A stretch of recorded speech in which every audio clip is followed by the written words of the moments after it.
naše današnje srečanje nadaljujemo z eno okroglo mizo, ki smo ji dali naslov Digitalna preobrazba nevladnih organizacij.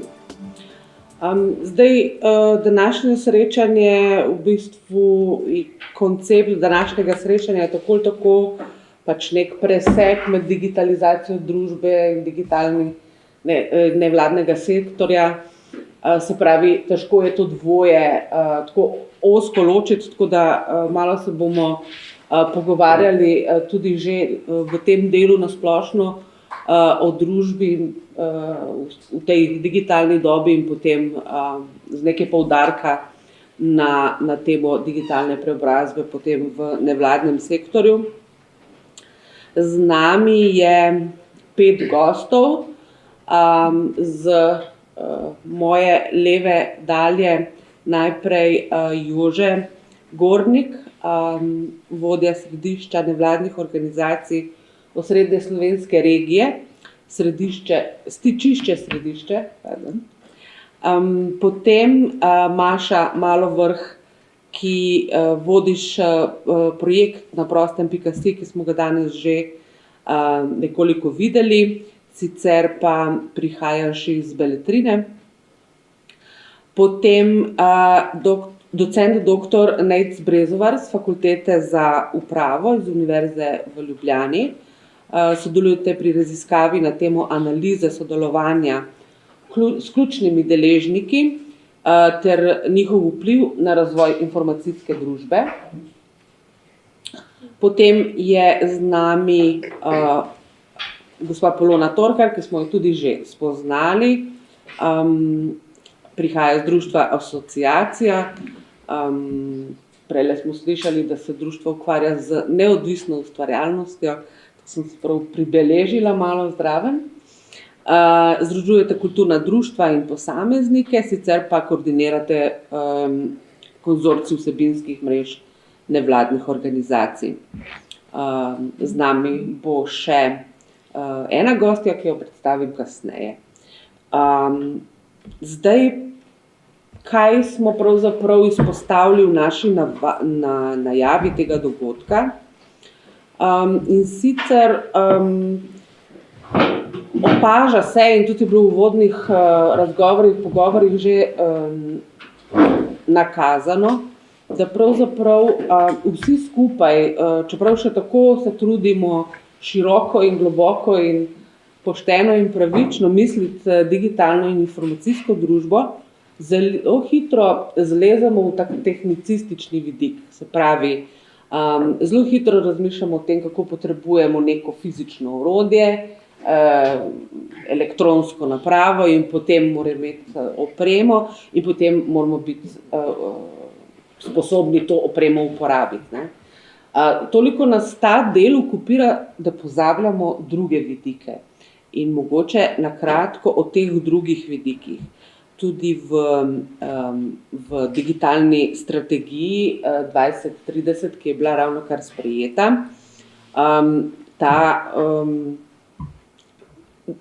če pogledamo ta prednostna področja, takole na hitro se ravno tako zdi, da izpostavljamo ta tehnicistični vidik z infrastrukturo, 5.0, pametno družbo, gospodarstvo, svoje poglavje in potem 4. poglavje kompetence in vključenost na digitalnem področju.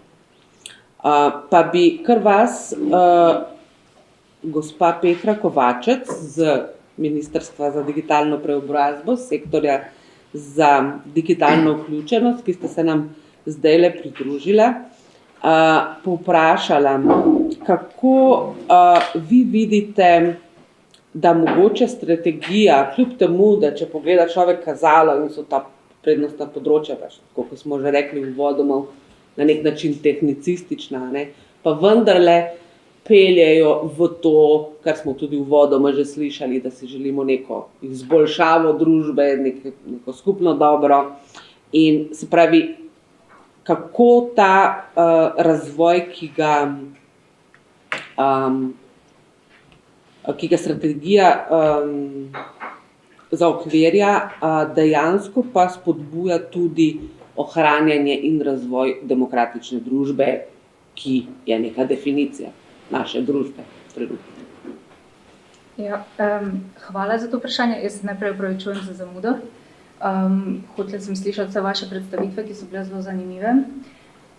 Zdaj, kar se tiče same digitalne strategije, pa moram reči, da smo mi nekako že v osnovi zelo ponosni, ker smo se zelo humanistično in demokratično že v osnovi lotili. Se pravi, povabili smo dosti deležnikov, da so podali svoja mnenja in je zelo veliko institucij, civilne družbe in drugih organizacij sodelovalo že v sami začetni točki. Se upravičujem, malo sem zadihana, ker sem takla po stopnicah. Se pravi, že v sami predpripravi, še preden je dokument digitalna strategija Digitalna Slovenija 2030 bil oblikovan. Tudi vmes smo imeli več delavnic, kamor ste bili tudi vi vabljeni kot deležniki, da ste se udeležili, da ste povedali svoje mnenje in zdaj nazadnje smo pred kratkim imeli tudi predstavitev digitalne strategije, kjer tudi vem, da se je gospod Lakorda udeležil in je bil eden od predstavnikov na tej delavnici. Teda smo že v bistvu v samem procesu zelo se demokratično lotili oblikovanja celotnega dokumenta. Zdaj, jaz sem zelo vesela tudi, da ste se lotili te okrogle mize na način, kot je zastavljena danes, ker tudi sama sem mnenja, da je zelo pogosto se digitalna preobrazba naslavlja iz zelo tehnološkega vidika.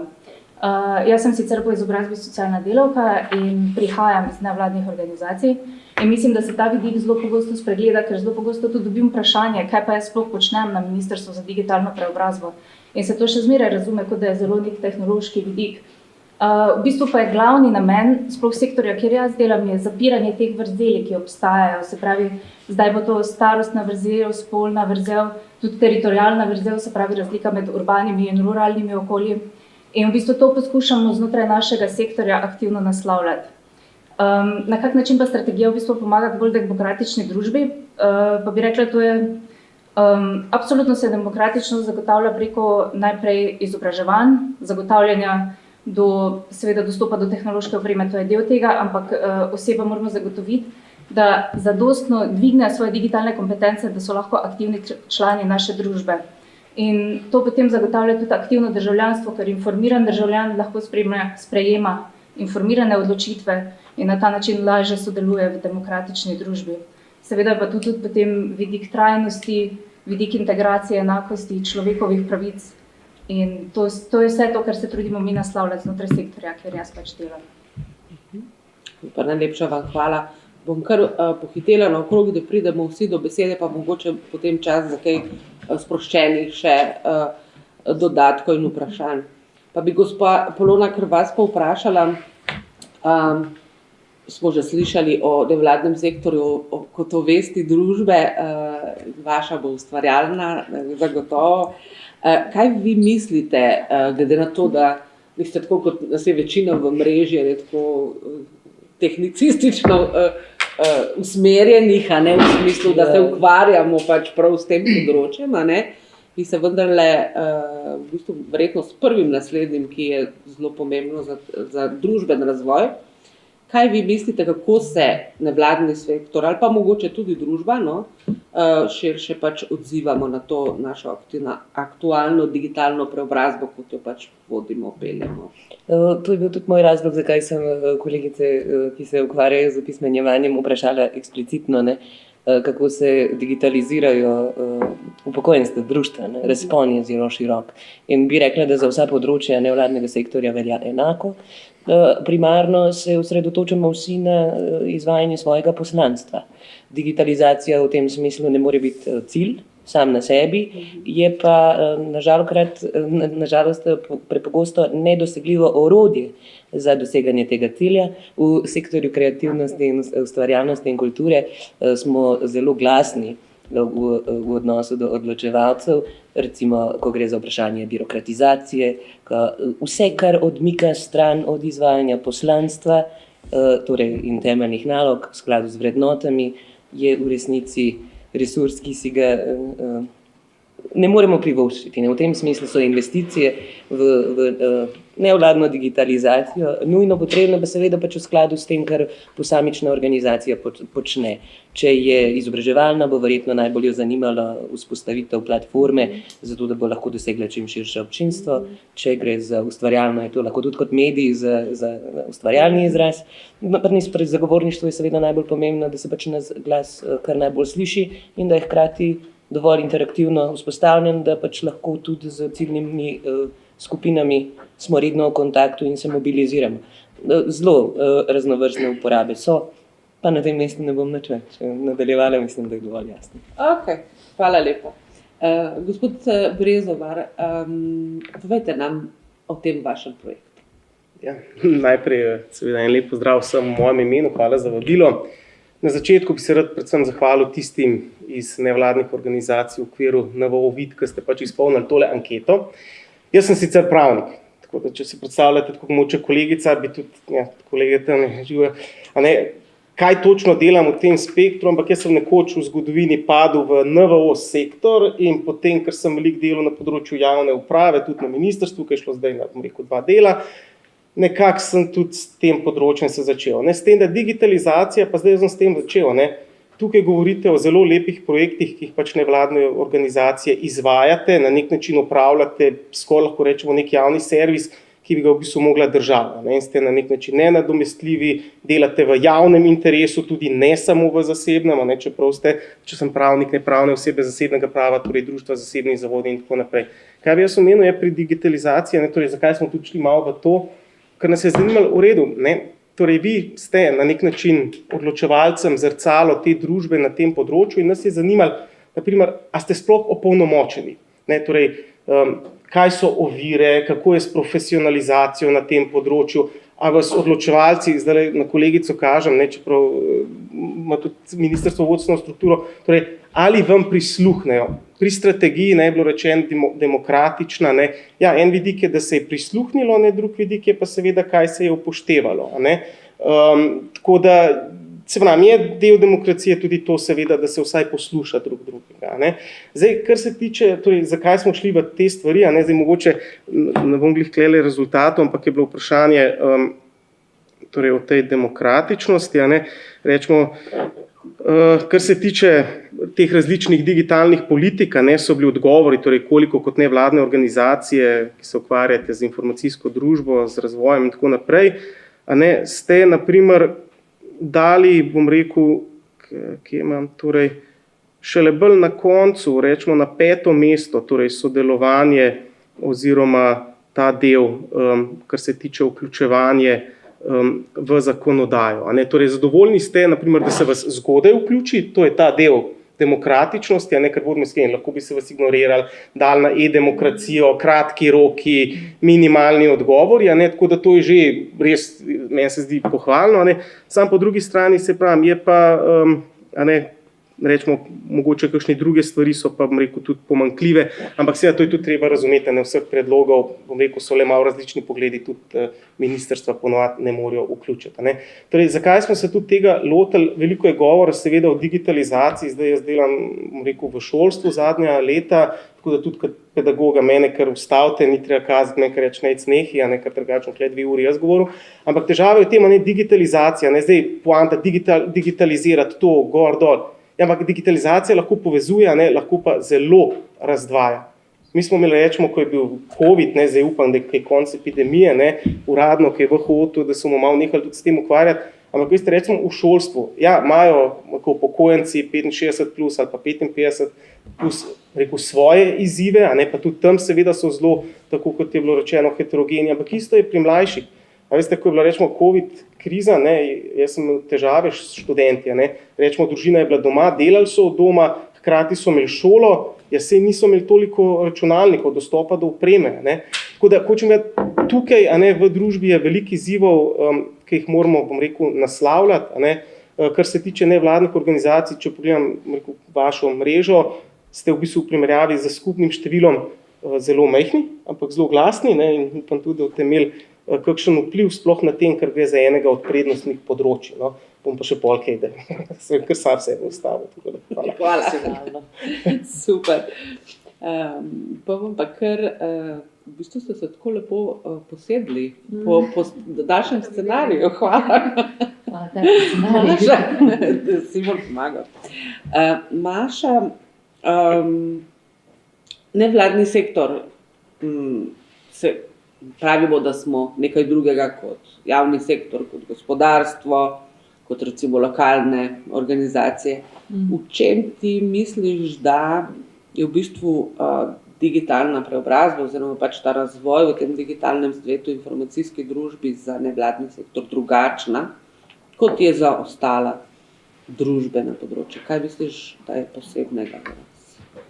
To se mi zdi odlično nadaljevanje vsega, kar so zdaj moji predhodniki že povedali, ker pač točno to, torej ja, v določenih segmentih, kot je ta digitalizacija, proces digitalizacije, ki ga ne nazadnje, recimo, da zasebni gospodarski sektor, tudi država, lokalne samoupravne skupnosti gledajo skozi neke potrebe kadrov, financ in nekih novih dejavnosti, ki jih pač nimajo ne časa, včasih tudi ne volje ponotranjiti in začeti izvajati.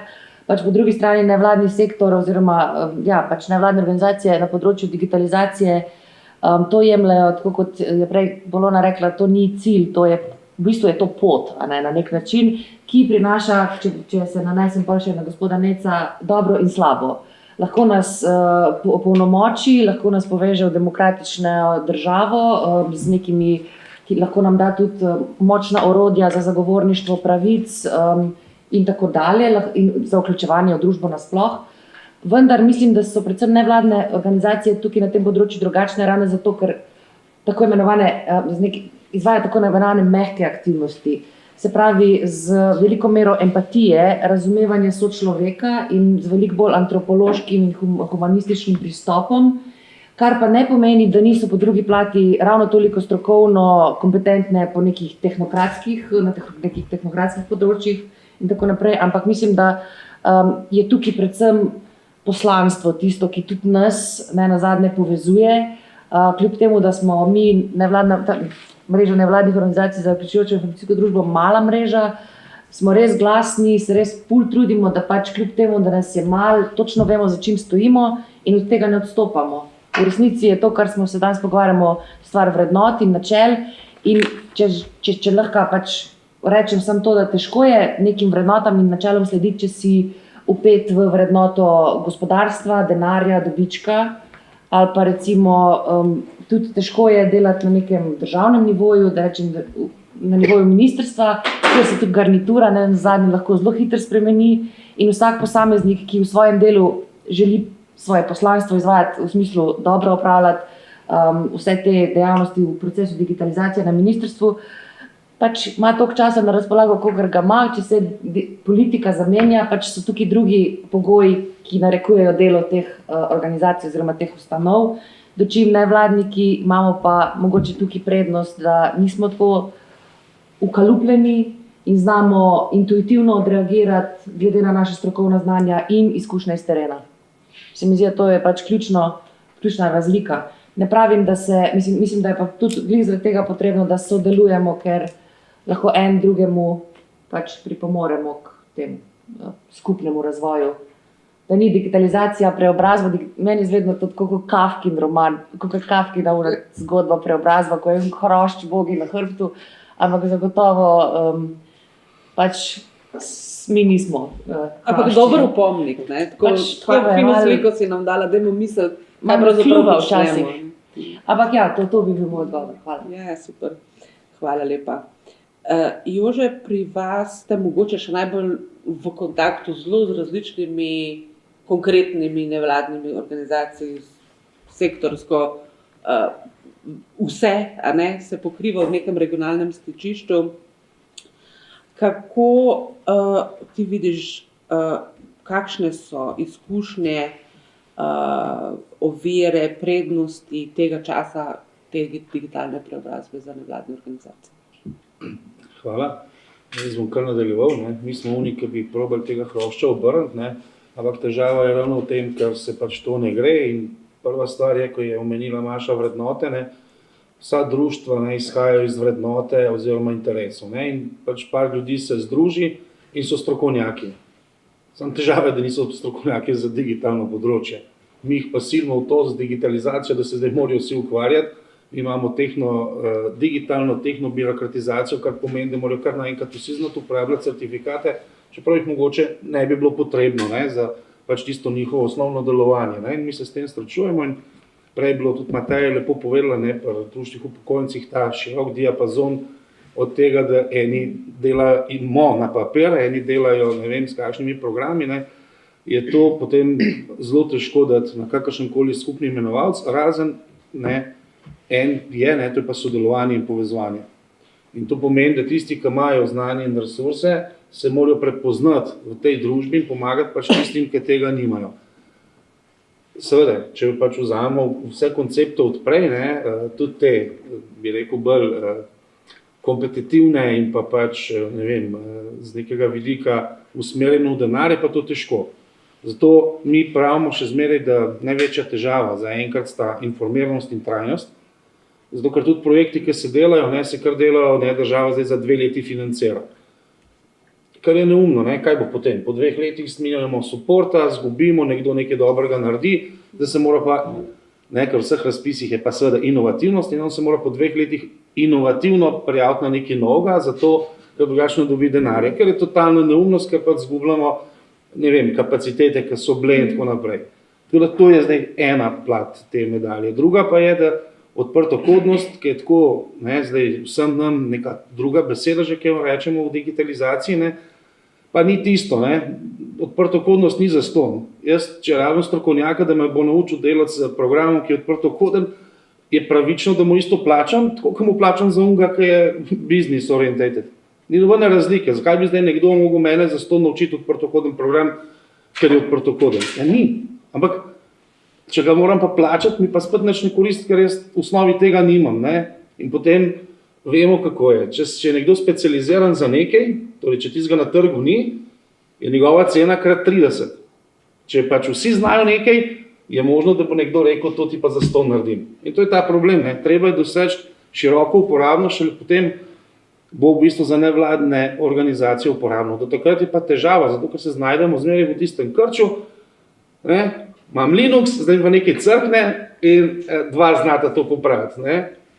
Tukaj govorimo, da je treba najti sisteme, ki bojo. In seveda en je bil predstavljen, pač neko središče z ljudmi, ki so, bi rekel, orientirani v to in imajo čas, ker so plačani strani države, da pomagajo, so bistveno bolj kompetentni, se odzivajo in to rabijo. To meni pač mi vidimo tle rešitve, zdaj pa da nam predolg, seveda sama dostopnost do storitev je za nevladne organizacije izrednega pomena, to pomeni, da sploh vemo, kaj imamo in kako to uporabljati.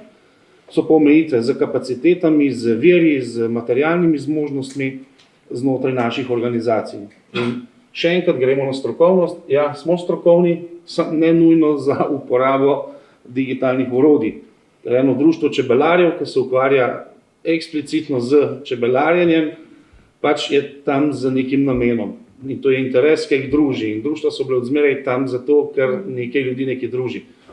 Že to, da je v Sloveniji 27 000 organizacij, kar pomeni prepoznanih interesov, nam pove tudi to zgodbo, da se pa očitno vsi radi družimo sami, na način, da par prijateljev še dobimo, ampak potem tisto našo resnico pač peljemo naprej. Tako da, pač jaz sem malo bolj kritičen, tudi samokritičen, ker tudi mi kot stičišče lahko pomagamo, ampak spet v omejenem obsegu.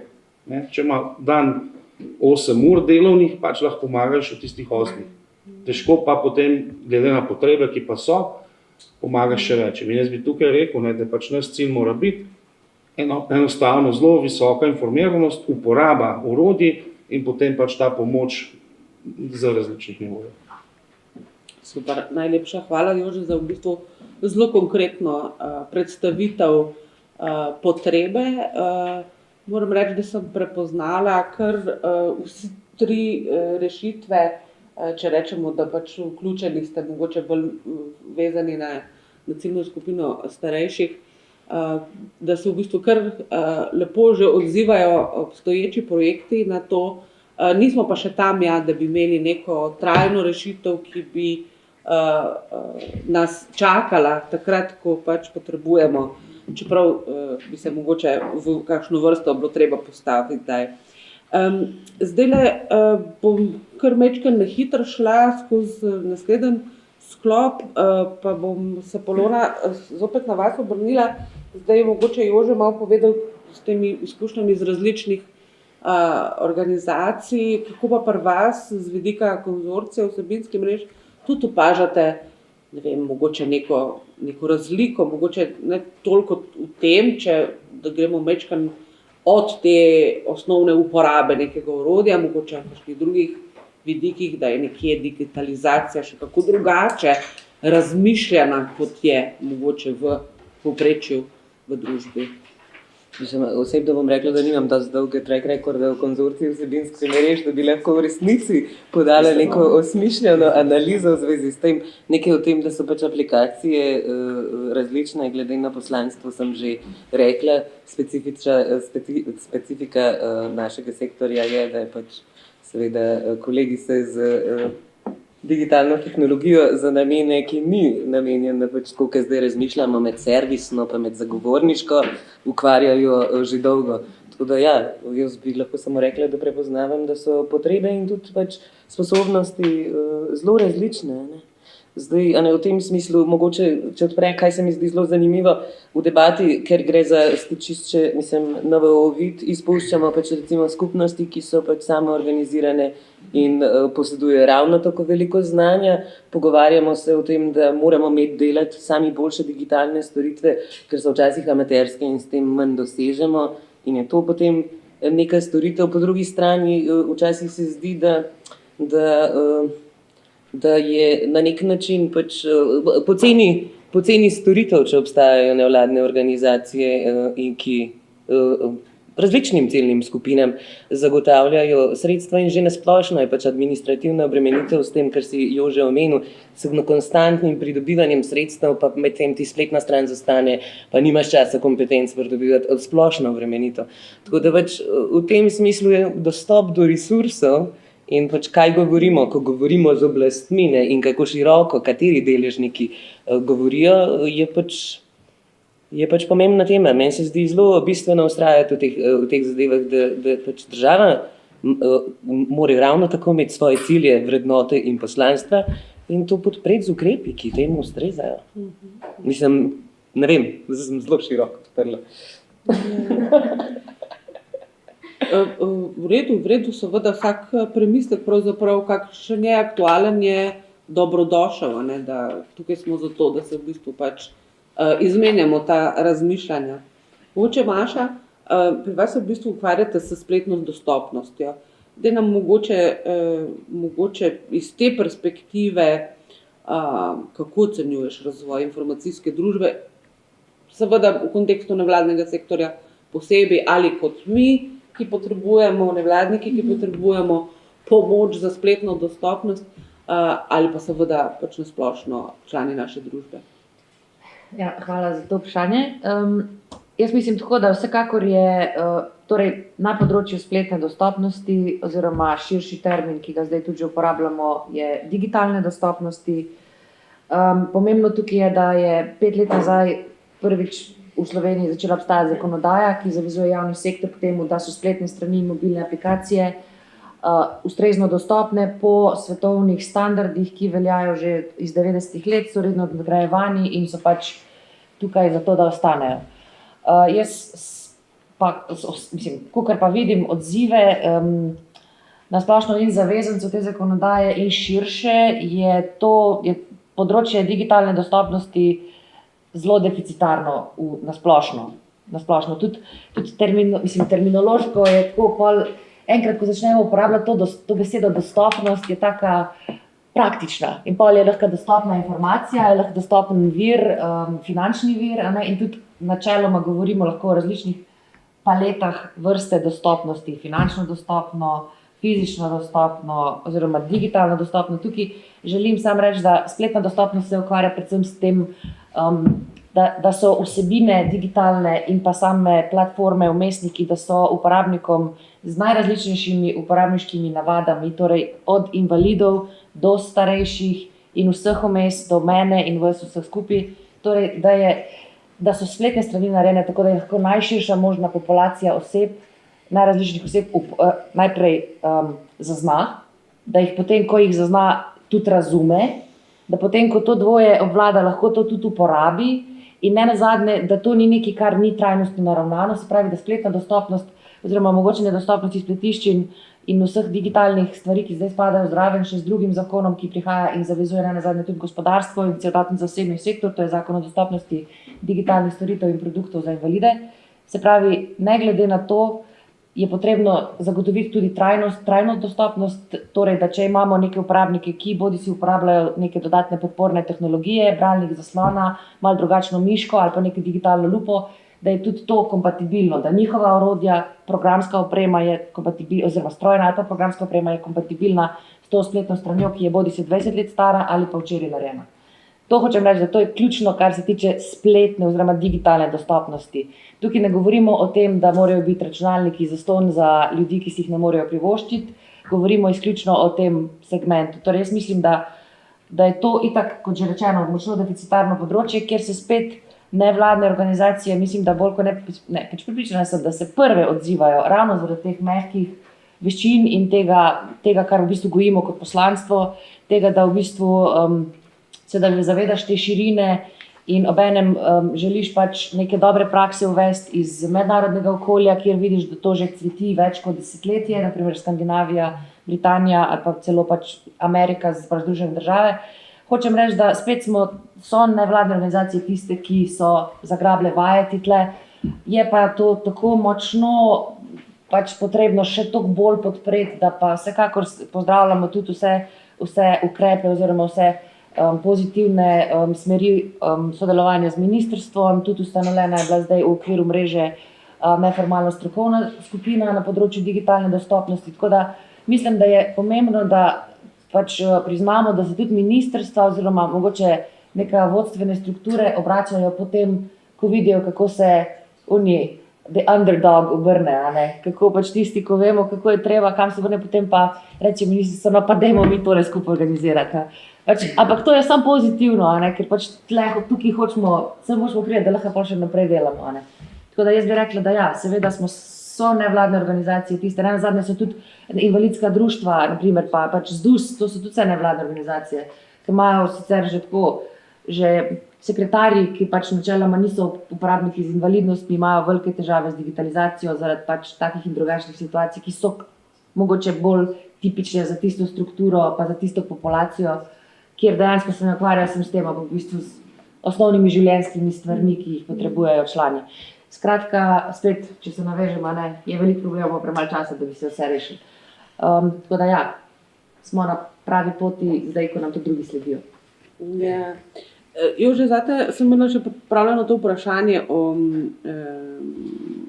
o tem, ali bi odprta kodna orodja in storitve bila smer rešitve za nevladne organizacije, pa si deloma v bistvu na to že odgovoril, ampak vseeno te pobaram, če mogoče si želel še kaj dodati. Ne, mislim, tako da Mašo poslušaš itak, vidiš, da so vse te stvari, ki se dogajajo na tem nivoju, še podkrepljene na lokalnem ali pa še na nižjem in da dejansko nevladne organizacije smo tiste, ki zaznamo neke probleme, neke težave, jih potem damo na plano, malo zbezamo, potem se začnemo ukvarjati z tem zagovorništvom, ki je bilo danes že večkrat omenjeno, in potem rabimo rešitve, rabimo rešitve za informiranje, rabimo rešitve za pač vse te stvari, kako ljudi dobiti na kup in seveda so odprtokodne rešitve tiste, ki so včasih veliko bolj prilagodljive in z tega vidika zelo uporabne. Težava je potem če pač seveda se spet vrnemo, pa ne uporabimo dostopnost, ampak uporabimo besedo število uporabnikov, da pač če na nekem mediju, ki ga mi ustvarimo, ki je zelo, bi rekel, zaprt oziroma odprt, da vsi vidijo, kaj je prišlo not, ampak če to nobenega ne zanima, pa noben ne gre na tisti medij, kaj nam pomaga, potem moramo uporabljati enega od socialnih omrežij, ki pa so seveda kapitalistična in ne vem, kako je bilo prej že rečeno, zato da bomo pa mi prišli do tistih ljudi. Tako da, tukaj se popolnoma enako vrnemo vse te zanke, ki smo jih že prej rekli, zato jih ne bi ponavljal. Je pa seveda dobro, ko se pač naredijo pa seveda malo bolj strokovne zadeve, oziroma ne vem, bi rekel, kakšni orodja, ki nam pomagajo, ne vem, pa štejejo, kolikrat se je kakšen svetnik javil, da vidijo, kolikrat se pojavi, ne vem, kakšna težava v okolju, ne. To nam pa vse pomaga in ti odprtokodni programi so potem lahko res tudi vir informacij, ne, oziroma mislim, da celo potem ena nadaljna stopnja so te pač odprte informacije oziroma odprti podatki, ne, do katerih pa lahko zastopamo, pa jih potem interpretiramo. Tako da jaz bi rekel, odprtokodnost seveda smo za, podpiramo tudi z vidika pač, da se dejansko investira potem v veliko odprtokodne programe, ki so na voljo nevladnikom in jim tudi pomagajo pri njihovem delu, ampak seveda s tem širokim razumevanjem, da je potrebno tudi v to investirati na nek dolgi rok. Tako.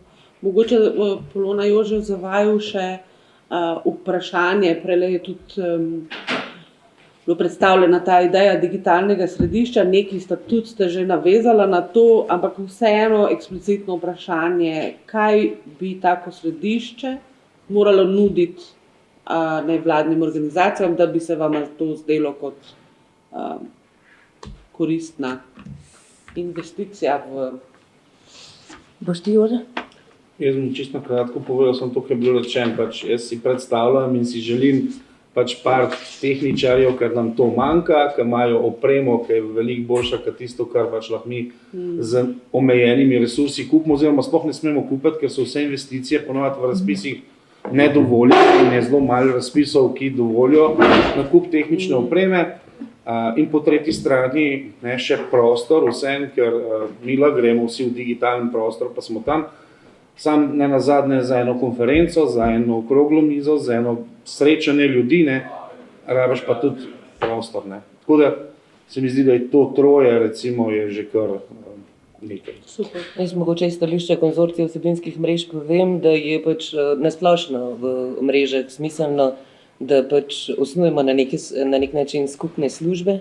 To se pravi v tem smislu, da vemo, da monitoring se odvija na ravni določene, pač sprejemanje določenih zakonodaj in da se nas pravočasno vključi na področja, ki so pač prečna in segajo v posamične sektorje. Absolutno je pa vedno in vselej uporabno, če se pač organizirajo dogodki, kjer se prakse posameznikom, ki v resnici niso vselej na tekočem z dogajanjem, s tehnologijo, pač predstavijo, ne zgolj znotraj sektorja in tako, kot je Maša omenila, pač so uvoženi iz tujine ali trendi, mislim, se tam tehnologija razvija, ampak tudi v resnici na ravni tega, kaj bomo zagovarjali kot vrednoto.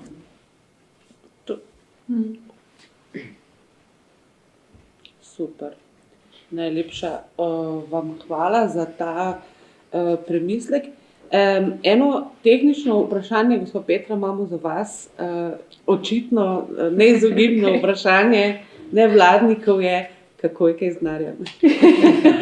Se pravi, časovnica, kaj se kaj razmišlja, lahko kaj podelite. Se mi zdi, da so zdaj že nekajkrat bila tu izzvana strani nekaterih govorcev.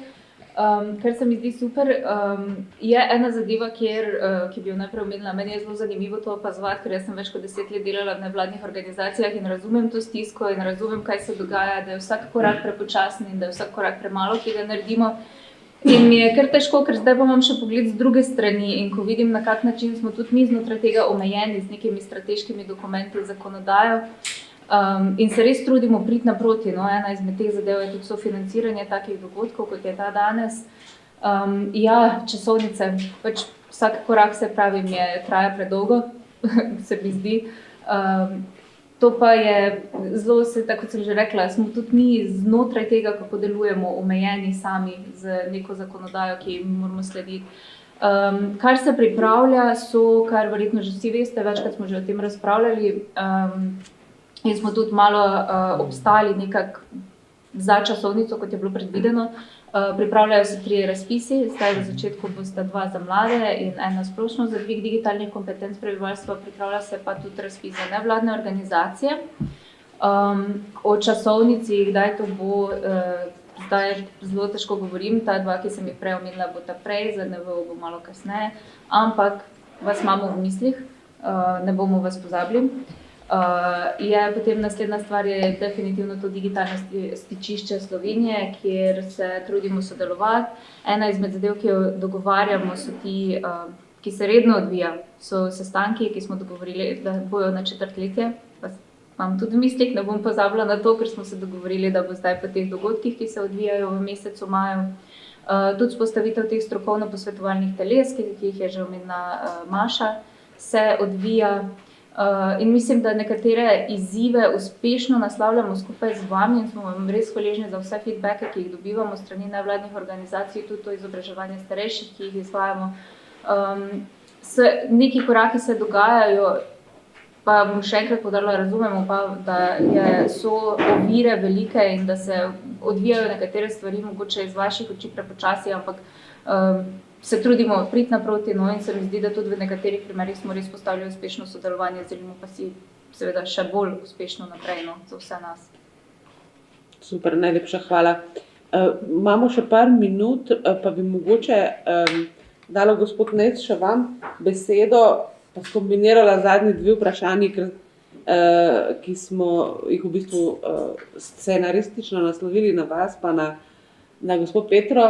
Misleč namreč, taka kakovostna organizatorka sem jaz tlele, da vidomoč ne prihajata iz nevladnega sektorja. Sedaj seveda ugotavljamo, da je v bistvu izpod kože prišla originalna narava. So da ste črtno dali na to okroglo mizo. Ja,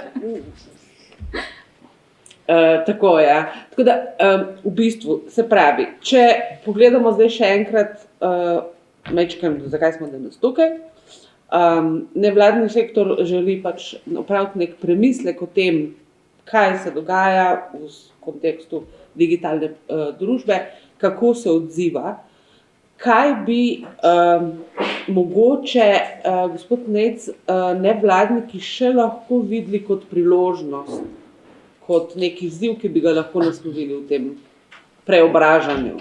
Hvala. Če dovolite, se bom vrnil še en korak nazaj. Se pravi, kolegica, sem bil na vašem stolu, bom temu tako rekel, tako da ne me narobe razume, ampak ko imamo državo, pa to, ki reče, imamo zakone, ki jih je treba spoštovati, ne pa smo zato počasni, pa tako.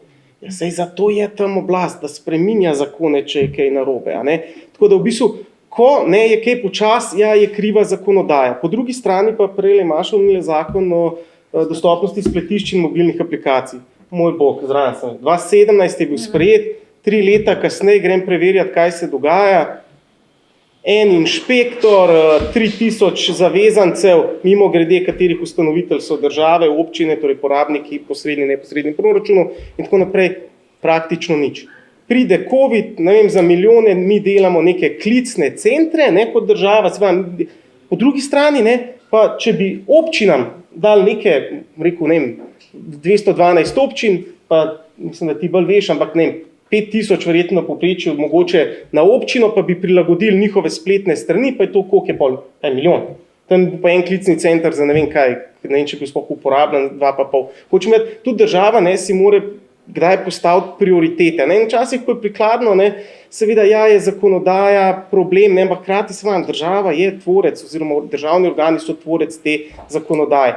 Kje je priložnost, rekel, za nevladnike, da ne bom, sem bil tam, tako da razumem to stisko, ker to je aparat, to je ogromen aparat, če je nevladnikov oziroma nevladnih organizacij 27 000, je tudi sam državni aparat, bom rekel, Slovela, kaj šele občine in tako naprej. Kje, bom rekel, kaj lahko naredijo nevladniki? Ja, prej bilo zelo lepo rečeno, nevladni sektor je razpršen. Pa ne zaradi tega, ker bi bili, ne vem, skregani med sabo, ampak zaradi tega, ker enostavno pokriva teh 27 000, prej omenjeno društvo čebelarjev, po drugi strani kle se ukvarjate z digitalno vključenostjo, informacijsko družbo in tako naprej, do, ne vem, prostovoljnih društev, gasilcev in tako naprej, do športnih društev, ki jih je ogromno. Torej, zelo raznolik. Kaj je? Vsak del nevladnega sektorja predvsem mora biti glasen na svojem področju in pa prepoznati mora prioritete, torej tiste potrebe, ki jih ima. Zdaj omenjene so bile seveda pač, ja, seveda, kje so finance, ne, malo denarja, malo muzike, ali kako, ne, to ste tudi, rekel, v anketi je bilo to seveda izpostavljeno kot prva ovira. Jih je seveda še več, a ne, tako da, ampak hočem povedati, ja, pač vsak si mora nastaviti, rekel, zrcalo, malo pogledati, kje lahko kaj izboljša, ne, nujno iskati izgovorov in pa predvsem, ja, nevladni sektor mora biti glasen, mora opozarjati na napake, hkrati pa tudi sam pri sebi daj priznati, ne, da mogoče pa kaj se bi le kje dali izboljšati. Ampak spet, ne, če je nevladni sektor po večini neprofesionalen, ne, seveda je težko, če ti rekel neprofesionalno, pa še malo zraven, pa se par prijateljev skupaj vzame, ne, torej, da ne omenjam še družinsko poklicno življenje usklajevati, pa vse to pač je težko, a ne, država pa ima sistem in bi zato lahko veliko hitreje stvari premaknila. Tako da še enkrat pač, kako z roko v roki, se pravi, drugače, če tukaj ne bo kritike, tam ne bo odziva, po drugi strani pa, če tam ne bo ponujene roke ali pa vsaj posluha, bo tukaj to večja kritika, ne, in na koncu bo za vse slabše, namesto da bi bilo za vse boljše. Tako da.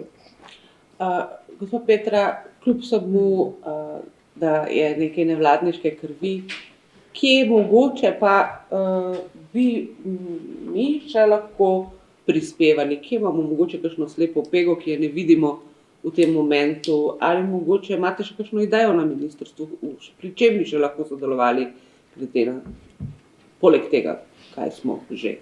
Ja, jaz moram reči, da sem kar razmišljala o tem vašem vprašanju in da tu pa mi zelo prav pride znanje, no, iz nevladnih organizacij.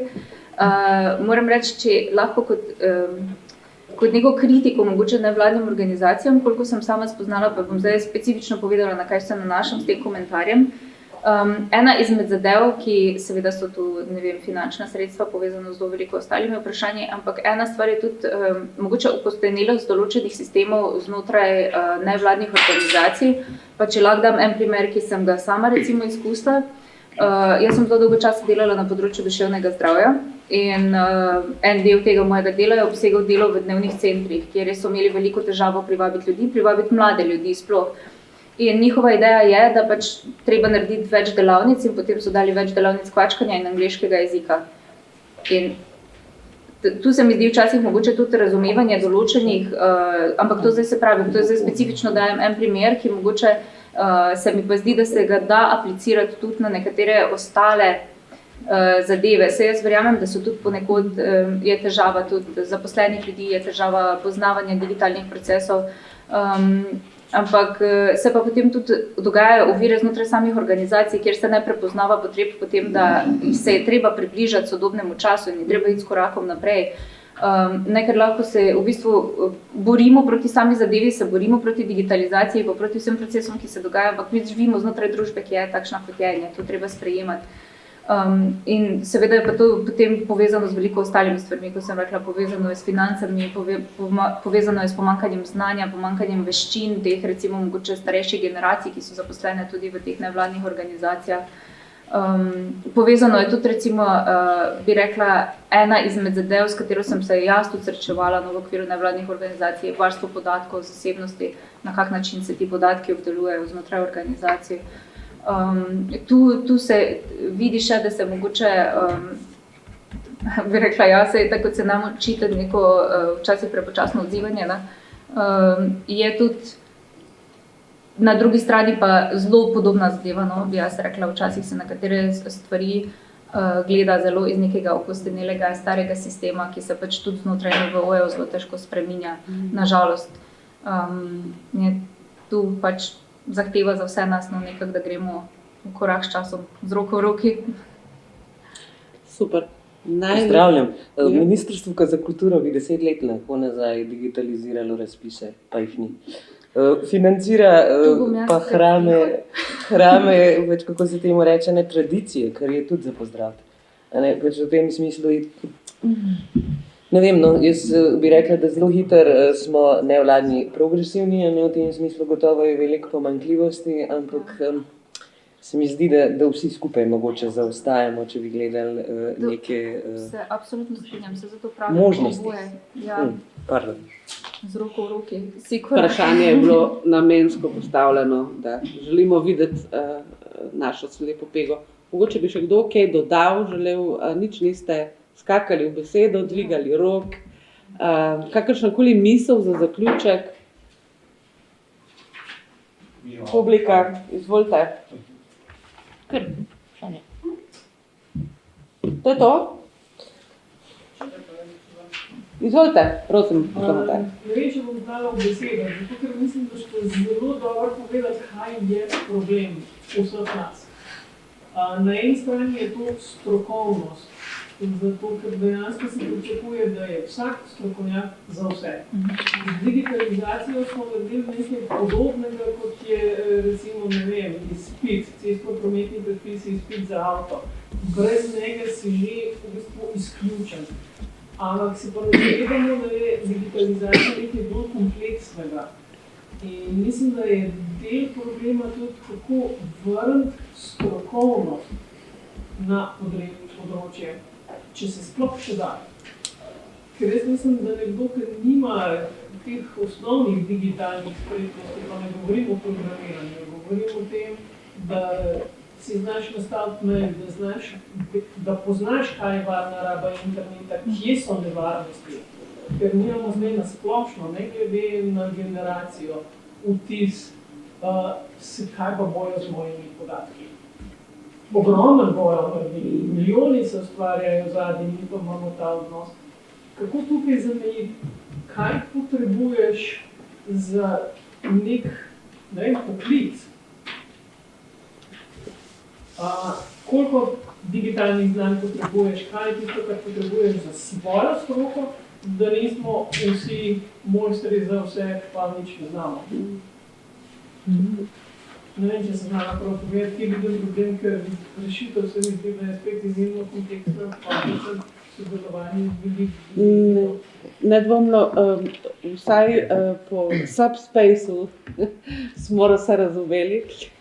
Nedvomno je to, pač smo v obdobju, ko izumljamo hkrati tudi jezik, kako se pogovarjati, o čem se pogovarjati, kaj pravzaprav, kateri so momenti, kam kaj sodi, ko nekdo nekaj reče, ne? Tako da v bistvu nas čaka še kar veliko razvoja in preobrazbe. Izvolite. Hvala. Jaz bi povedal tole, vprašanje strokovnosti, pa to, kar je Nec rekel, ta ugotovitev mreža, NVOVIT je majhna mreža. To res mogoče malo premislil. Zdaj, mreža organizacije, ki vključuje policijsko družbo, je policy mreža, je zagovorniška mreža. Se pravi, gre točno za to, je strokovna mreža. In v tem polju 27,000 nevladnih organizacij, v katero smo ugotovili, da je razpršena, če gremo selekcionirati strokovne nevladne organizacije, profesionalne, orientirane na digitalno preobrazbo in pa na informacijsko družbo. Se dajmo vprašati, kakšen je pa sploh bazen v nevladnem sektorju ob dejstvo, da krovno ministrstvo ne financira zagovorniških aktivnosti. Oziroma se in tukaj prije tudi vprašanje iz izvrševanja zakona o nevladnih organizacijah. In zdaj se pa mi vprašamo za pa mrežo, našo mrežo, kakšen je prvič bazen, s kateri črpamo nevladnih organizacij, v naši mreži 26 nevladnih organizacij. Plus tega imamo še 10 zainteresiranih na mreži, ki niso članice. V naši mreži ima 7 članic status nevladnih organizacij v javnem interesu na področju razvoja informacijske družbe, po Sloveniji Hrvatske. Se pravi, naša mreža zato pade z tega vidika prepoznanosti nevladnih interesov približno 80% nevladnega sektorja v tem oskem segmentu. Status javnih interesov pomeni, da ti deluješ preko svojega interesa, ki ga država prepozna in s tem tudi potem imaš učinke za splošno delovanje družbe. Tukaj je za en problem. Drugi problem je, kar kaže tudi koordinator naše mreže. 26 nevladnih organizacij strokovnih, čeprav se ne volatilne, ne so manj, ni mači kašelj koordinirati.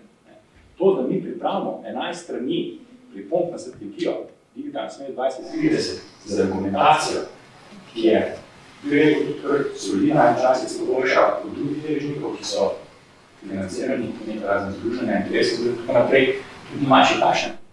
Pa imamo seveda tudi malo izlete, ki se nevladne organizacije v naši mreži malo drugače predstavljajo skupne ideje in pa hoče biti malo všečne, odločevalci pa malo zasolirajo, pa da neke podpore stvari, za katere so pol izkažene, da so bile politične.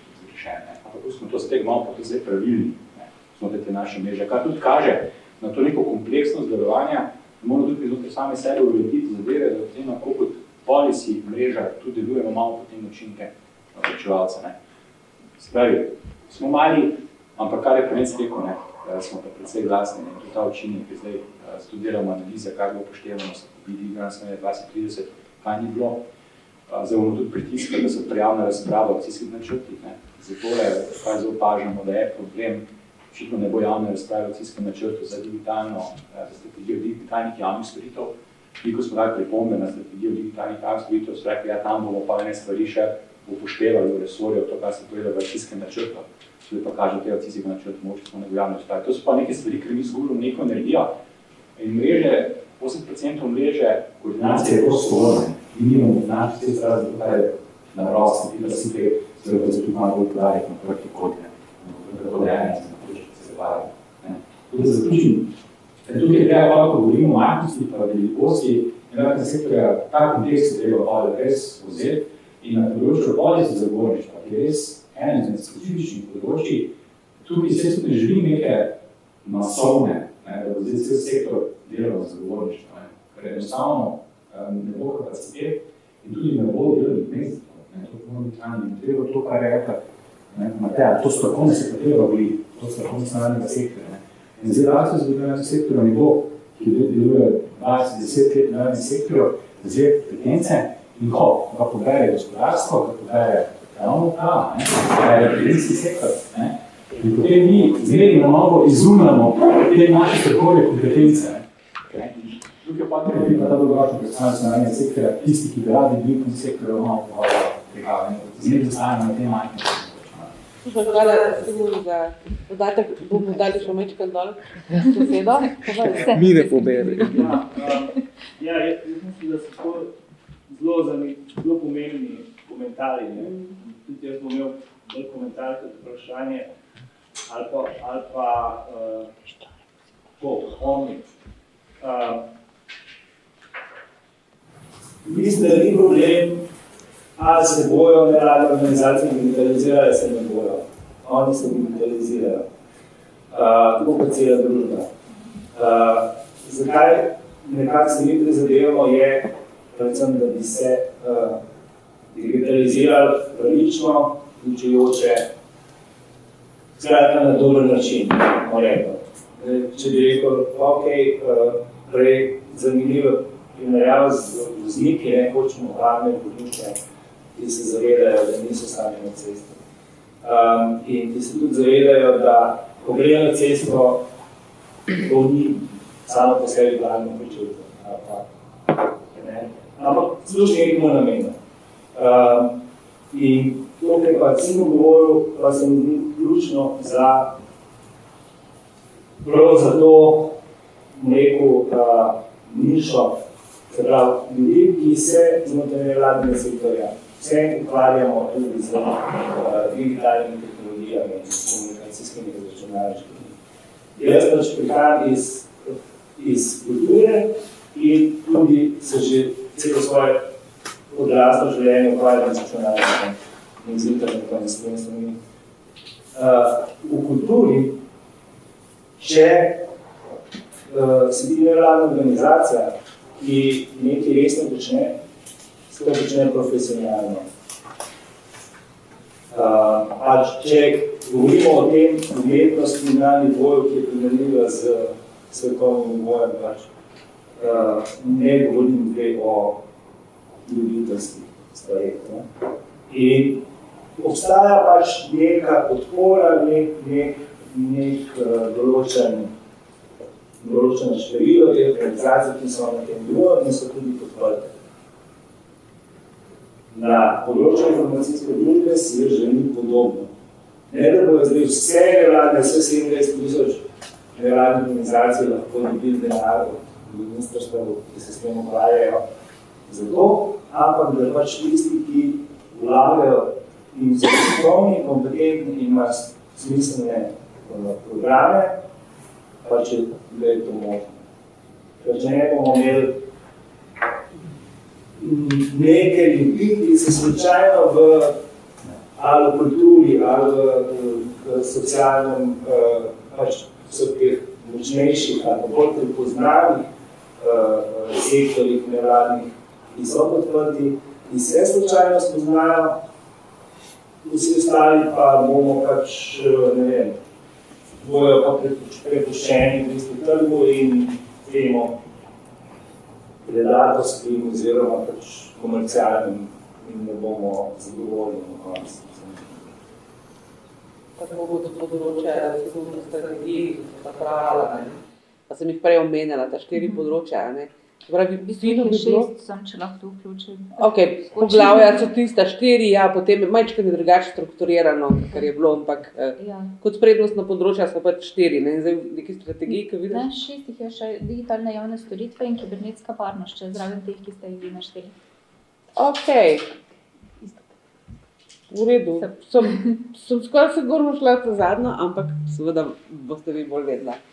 Kakorkoli je, manjka v bistvu razmišljanje o tem, kaj se nam dogaja, kje smo, zakaj smo, kako smo. O tem, kaj pravzaprav poteka. Ta del bi bilo fino videti v nekem naslednjem koraku ali že lahko mogoče v kakšnem akcijskem načrtu, tako v smislu, pač neko strokovno razmišljanje o tem, podpora stroki, ki je pripravljena delati izven teh službenih okvirov, v katerih je, pač kakorkoli je, zato pač nevladni sektor tlele posega, razmišlja, kaj se nam dogaja in kam bi vlagali, zakaj bi vlagali, argumentirano. Zdaj smo v bistvu nekako mi že toliko daleč s to digitalizacijo, da v bistvu tako gasimo, lej tam nimamo, lej tega nimamo, tako v smislu, manjka nam pa ta, kako bi rekla, umerjeno in konstantno pogovarjeno o tem, kaj pravzaprav se nam dogaja in zakaj in kako lahko eden drugemu pomagamo in podobno. Tako da ta neka povezava med tem, da je en strokoven krog, pa neko kontinuiteto, da lahko pomaga digitalno središče ali pač skozi in seveda kot zagovorniška skupina. To se nekako kristalizira. Mateja, mogoče še je želela. Hitro vprašanje, jaz namreč izhajam iz gospodarstva, imam več 30 let izkušenj na tem področju in bi se rada navezala na to, kar smo tukaj omenjali. Na eni strani strokovnost, predvsem pa 27,000 nevladnih organizacij. Nekako ne moram iz svoje kože, da ne bi pomislila, a imamo tudi med nevladnimi organizaciji slamnata podjetja. A se to preverja, a se to zapira?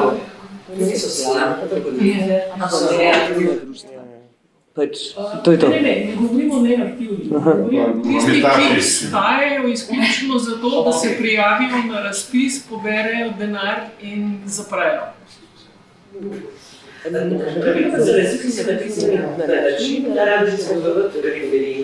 In torej tudi moraš nekaj dobje nekaj delati. Samo ali to spremljamo, ali imamo tudi mi tako, kot se v gospodarstvu dogaja, da pogledaš in da te zadeve izločiš, ker mislim, da pri nas takih revizij ni.